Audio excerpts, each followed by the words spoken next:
तो दोस्तों सैमसंग ने लॉन्च कर दिया है उनका एक नया फ़ोन जो कि है सैमसंग गैलेक्सी Z Fold 2। तो आप आज इस वीडियो आगे देखते रहिए और हम लोग उसी के कुछ स्पेसिफिकेशंस के बारे में बात करेंगे, उसमें क्या कुछ नया है उस बारे में बात करेंगे और उसमें क्या कुछ नेगेटिव पॉइंट्स हैं।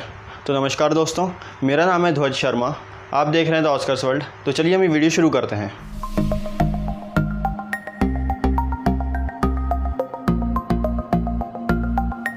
तो दोस्तों अगर हम सबसे पहले बात करते हैं सैमसंग गैलेक्सी Z Fold 2 के फ़िज़िकल ओवरव्यू की, तो उसमें आपको राइट साइड उसकी साइड की मिल जाती है, उसी के ऊपर आपको उसके वॉल्यूम रॉकर्स मिल जाते हैं और नीचे आपको एक सिम ट्रे मिल जाती है जो कि एक सिंगल सिम ट्रे है।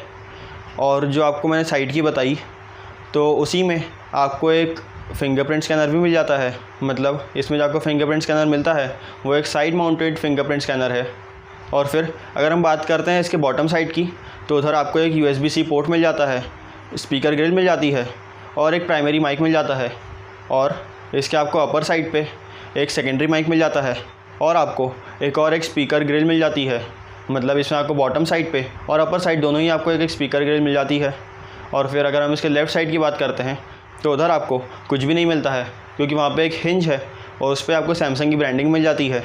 और फिर अगर हम बात करते हैं कि इसमें आपको बायोमेट्रिक्स में क्या क्या मिल जाता है, मतलब इसमें आपको सिक्योरिटी में क्या क्या मिलता है, तो जैसा कि आपको मैंने पहले बताया कि इसमें आपको राइट साइड में जो इसकी साइड की है उसी में आपको एक फ़िंगरप्रिंट स्कैनर मिल जाता है।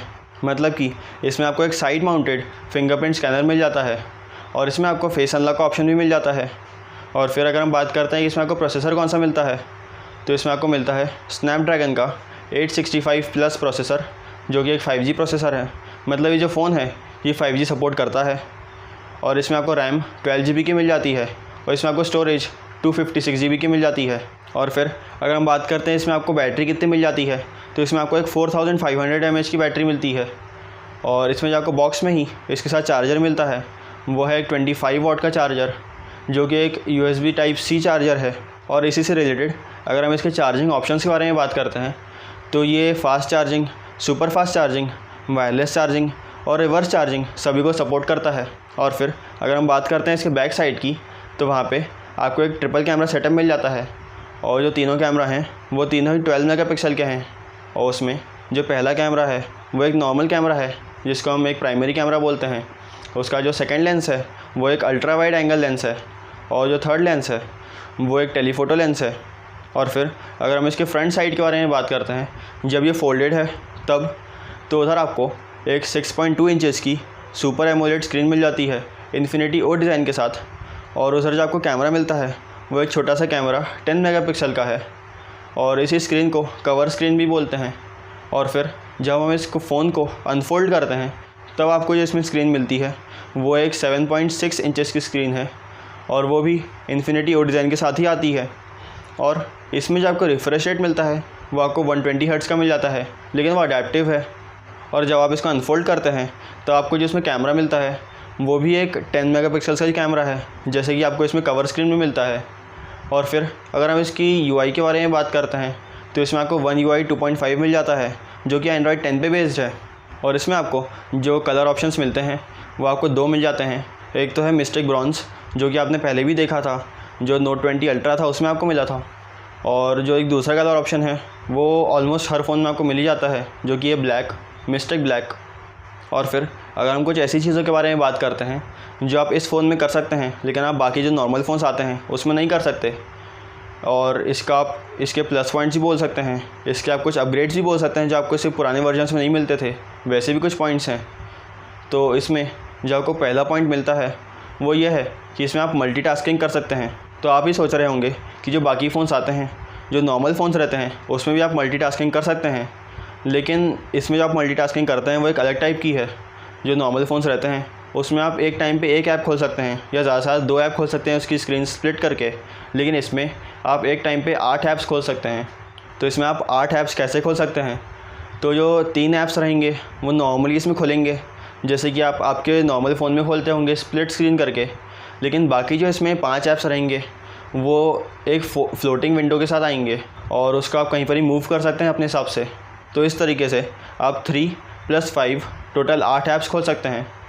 और जो आपको मैंने पहले बताया कि 3 ऐप्स इसमें इसकी स्क्रीन को स्प्लिट करके खुलते हैं, तो वो जो 3 ऐप्स रहते हैं उसके आप कॉम्बिनेशंस भी सेव कर सकते हैं कि आप इन 3 ऐप्स को एक साथ खोलना चाहते हैं। तो जब आप इसको राइट साइड से स्वाइप करेंगे तो उधर आपको एक कॉम्बिनेशन मिल जाएगा जो आपने पहले से सेव करके रखा होगा। उस पर जब आप क्लिक करेंगे तो वो 3 ऐप्स खुल जाएंगे। उसका नेक्स्ट जो पॉइंट है वो आप कह सकते हैं कि इसका जो पुराना वर्जन था उससे एक अपग्रेड है, क्योंकि इसका जो पुराना वर्जन था उसमें आपको जो कवर स्क्रीन मिलती थी, जो फ्रंट में जो आपको इसकी स्क्रीन मिलती थी वो बहुत ही छोटी मिलती थी, लेकिन आपको अब जो मिलती है वो एक काफ़ी बड़ी स्क्रीन मिलती है। एक ऑलमोस्ट आपको H2H स्क्रीन मिल जाती है।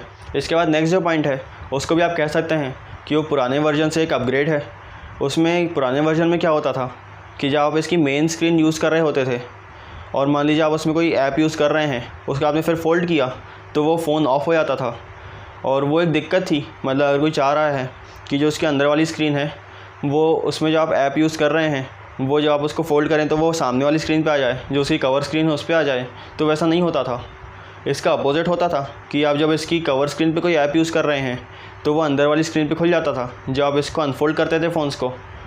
तो वो जो एक दिक्कत थी वो इस बार सॉल्व कर दी है सैमसंग ने कि अगर आप कोई अंदर कोई मेन स्क्रीन पे आप ऐप यूज़ कर रहे हैं और उसको जब आप फ़ोल्ड करते हैं फ़ोन को तो उसकी जो कवर स्क्रीन है उस पर वो ऐप खुल जाएगा।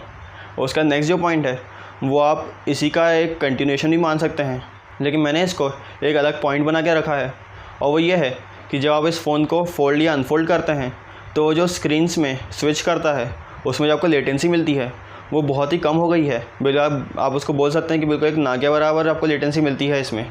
मतलब जब आप इसमें बाहर वाले जो इसकी कवर स्क्रीन है उस पर जो आप कोई ऐप यूज़ कर रहे हैं और फिर आप इस फ़ोन को अनफोल्ड करते हैं तो उसमें जो आपको मेन स्क्रीन पे जो ऐप खोलने का जो उसमें टाइम लेता है वो बहुत ही कम हो गया है और बिल्कुल ना के बराबर है वो। उसका नेक्स्ट जो पॉइंट है उसको भी आप मान सकते हैं कि ये पुराने वर्जन से एक अपग्रेड है। और इसमें होता ये है कि जब आप इसके पुराने वर्जन को फ़ोल्ड करते थे तो वो एक एंगल आने के बाद अपने आप पूरा फ़ोल्ड हो जाता था, मतलब वो बीच में कहीं पर भी रुकता नहीं था। और जब उसको अनफोल्ड भी कर रहे होते थे तो वो पूरा ही खुलता था। आप उसको आधा फ़ोल्ड नहीं कर सकते थे, वो या तो पूरा अनफोल्ड होता था या पूरा फ़ोल्ड होता था। और इसमें जो वो दिक्कत थी वो उन्हें हटा दी है। तो इसमें आप ऑलमोस्ट किसी भी एंगल पे आप उसको फ़ोल्ड करके रख सकते हैं। मतलब मान लीजिए अगर आप कोई यूट्यूब वीडियो देख रहे हैं तो आपने उसको आधा फ़ोल्ड कर लिया या आपने उसको अपने हिसाब से फ़ोल्ड कर लिया कि आप उसको सामने रख लें और आप जिस एंगल पे चाह रहे हैं उसको आप उस पर फ़ोल्ड करके रख सकते हैं, जिससे कि वो फ़ोन गिरे भी नहीं और आप आपका जो वीडियो आप देख रहे थे उसका आप एंजॉय भी कर सकें। और इसी से रिलेटेड जो आपको अभी मैंने बताया कि आप इसको ऑलमोस्ट किसी भी एंगल पे फ़ोल्ड कर सकते हैं, तो इसी पॉइंट से रिलेटेड आपको एक और पॉइंट मिलता है जो कि है फ्लेक्स मोड का। और जैसा कि आपको मैंने पहले बताया कि पुराने वर्जन में आप इसको ऐसे आधा फ़ोल्ड करके नहीं छोड़ सकते थे, लेकिन आप इसमें कर सकते हैं। तो इसमें आपको एक फ्लेक्स मोड मिल जाता है और उसमें यह होता है कि अगर आप मान लीजिए इसका कैमरा एप्लीकेशन यूज़ कर रहे हैं तो आपने अगर इसको पूरा अनफोल्ड करके रखा है तो आपको उसकी पूरी स्क्रीन पे उसका कैमरा ही मिलेगा। लेकिन अगर आपने इसको आधा फ़ोल्ड कर लिया तो उसके बाद आप इसके आधी स्क्रीन पे कैमरा देख सकते हैं। मतलब आप इसकी आधी स्क्रीन पे कैमरा यूज़ कर सकते हैं और उसकी जो बाकी आधी स्क्रीन रहेगी उसमें आप जो फ़ोटोज़ खींच रहे हैं उसका आप उसका एक प्रीव्यू देख सकते हैं। और इसके बाद अगर हम इसके कुछ नेगेटिव पॉइंट्स के बारे में बात करते हैं तो जैसा कि आप जानते हैं कि इसकी जो मेन स्क्रीन है वो आप एक स्क्वायरिश शेप में देखते हैं। मतलब वो एक पूरी स्क्वायर तो नहीं है लेकिन थोड़ी सी स्क्वायर शेप में है वो। तो ज़्यादातर जो ऐप्स हैं वो इस रेशो को सपोर्ट नहीं करते हैं और इसलिए जब आप इन ऐप्स को यूज़ करेंगे तो या तो हो सकता है कि आपको बहुत ज़्यादा स्ट्रेच दिखें या हो सकता है कि आपको इसमें आसपास एक बॉर्डर मिल जाए जहाँ पे कुछ भी ना हो। और इसी रेशो की वजह से जब आप इसमें कोई वीडियो देखेंगे, मान लीजिए आप यूट्यूब वीडियो देख रहे हैं या नेटफ्लिक्स वीडियो देख रहे हैं, तो इसमें आपको ऊपर और नीचे एक बहुत बड़ा बॉर्डर मिल जाता है। और इस वजह से हम कह सकते हैं कि जो वीडियोज़ के जो भी रेशो है वो इसकी पूरी स्क्रीन को अच्छे से यूटिलाइज़ नहीं कर पा रहा है। और एक और जो पॉइंट है वो ये है कि जब आप इस फ़ोन को अनफोल्ड करते हैं तो इसकी मेन स्क्रीन पे आपको एक लाइन मिल जाती है उसके सेंटर पे जहाँ से फ़ोन फोल्ड होता है। और ऐसा नहीं है कि आप इस लाइन को जब बहुत गौर से देखेंगे तभी आपको दिखेगी, आपको ये ऑलमोस्ट किसी भी एंगल से दिख जाएगी। जहाँ पे आपको दिखेगा कि थोड़ी बहुत भी लाइट शाइन हो रही है उस स्क्रीन पे तो आपको लाइन विजिबल हो जाएगी। और फिर अगर हम इसके एक लास्ट पॉइंट के बारे में बात करते हैं तो उसको हम एक नेगेटिव पॉइंट नहीं मान सकते अब, क्योंकि जो फोल्डिंग फ़ोन्स हैं ये अभी अभी बनना शुरू हुए हैं और ये एक नया कॉन्सेप्ट है। और अगर हम कंपेयर करते हैं हमारे नॉर्मल फ़ोन से तो ये बहुत ही ज़्यादा नए हैं और हमारे फ़ोन्स जो नॉर्मल फ़ोन्स हैं वो बहुत ही ज़्यादा अपग्रेड हो चुके हैं अगर हम इसको कंपेयर करते हैं पुराने जो इनके वर्जन्स आते थे उनसे। तो इसलिए अभी हम नहीं जानते कि जो फोल्डिंग फ़ोन्स हैं इसकी जो स्क्रीन है वो कितनी ज़्यादा ड्यूरेबल है, या जो इनकी हिंज रहती है जहाँ से ये फ़ोल्ड होते हैं वो कितनी ड्यूरेबल है, या फिर ये फ़ोन कितनी बार फ़ोल्ड या अनफोल्ड होने के बाद इसकी जो हिंज है वो ख़राब हो जाएगी। ये सब अभी हम कुछ भी नहीं जानते हैं। लेकिन क्योंकि अभी बिल्कुल नए हैं तो इसलिए हम इसका एक नेगेटिव पॉइंट नहीं मान सकते। तो अब आप मुझे नीचे कमेंट करके बताइए कि आपको ये फ़ोन कैसा लगा, सैमसंग गैलेक्सी Z Fold 2, और आपको इसके कौन से फ़ीचर्स या कौन से स्पेसिफिकेशंस अच्छे लगे, और आपको इसमें कौन सी चीज़ें इसका एक नेगेटिव पॉइंट लगी, या आप चाहते थे कि इसमें ये वाला एक फ़ीचर और होता। तो बस दोस्तों, फ़िलहाल इस वीडियो में सिर्फ इतना ही। और अगर आपको ये वीडियो अच्छा लगा हो तो आप इसे लाइक और शेयर ज़रूर करें, साथ में मेरे चैनल को सब्सक्राइब कर लें। और अगर आपके पास कोई अच्छा आइडिया हो जिसमें वीडियो बनाऊँ तो मुझे नीचे कमेंट करके बताएं। और थैंक यू दोस्तों।